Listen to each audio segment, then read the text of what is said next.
India has a reason to be proud of its women.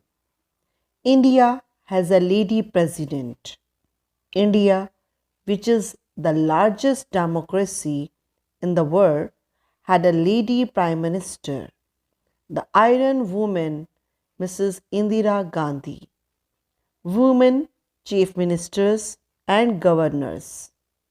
Was it always like this? No. There was a time when girls were not sent to school. They were kept within the four walls of the house. Girls were married at a very early age. If we go back to the 19th century, all kind of inhuman, brutal and derogatory punishments were given to women for no fault of theirs. Their only crime was they were born as girls. The parents wept at the birth of a girl child. The neighbors and friends sympathized with them, and some suggested that the newborn girls should be killed. Sati, or the burning of widow with the dead body of her husband, was also a common practice in many parts of India. If she chose to remain a widow, her life was made miserable. She was given very little food, and her head was shaved off. There are many instances when girls in their teenage were married to men in their 50s. Why was there such a mismatch? The poverty of the parents compelled them to marry their girls to old men. Dear students, as we have read in the previous chapter, Introduction to Western Education had brought the Indians in contact with a new wave of thought. This educated class of people began to look at their own society and felt the need for reformation. To reform the society, many Indians formed associations which worked for betterment of the people. During the first half of the 19th century, many reformists, particularly in Bengal, Maharashtra, and the South, came forward to remove the social practices. Let us know about some of these personalities who worked to reform Indian society. And one such reformer was Raja Ram Mohan Roy.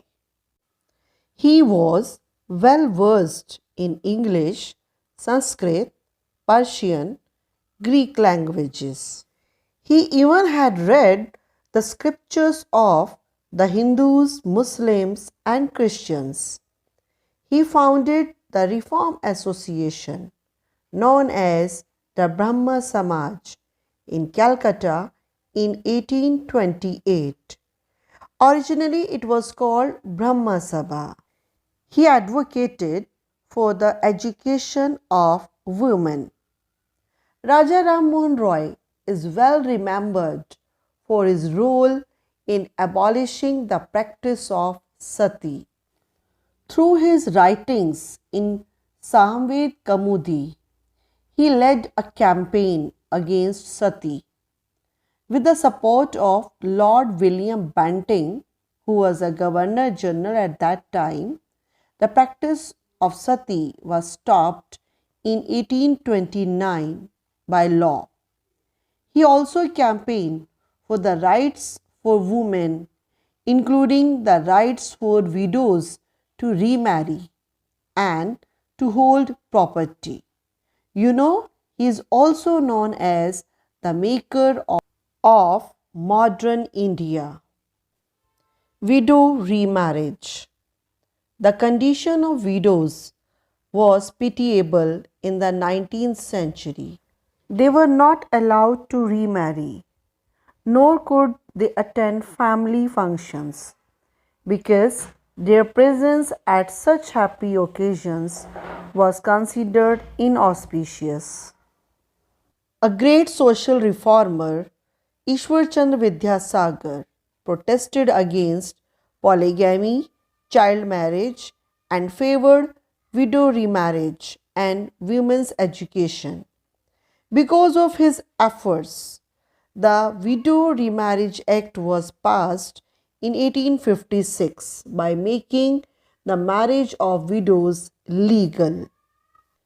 In the Telugu speaking areas of Madras Presidency, V. Salingam Pantulu formed an association for widow remarriage.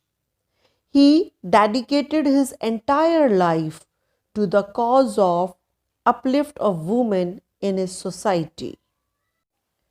In 1889, Pandita Ramabai, who was a great scholar of Sanskrit, she wrote about the miserable lives of upper class Hindu women.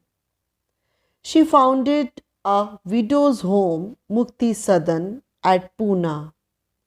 Widows who had been badly treated by their husband's family were provided shelter at this home. They were taught to be self dependent.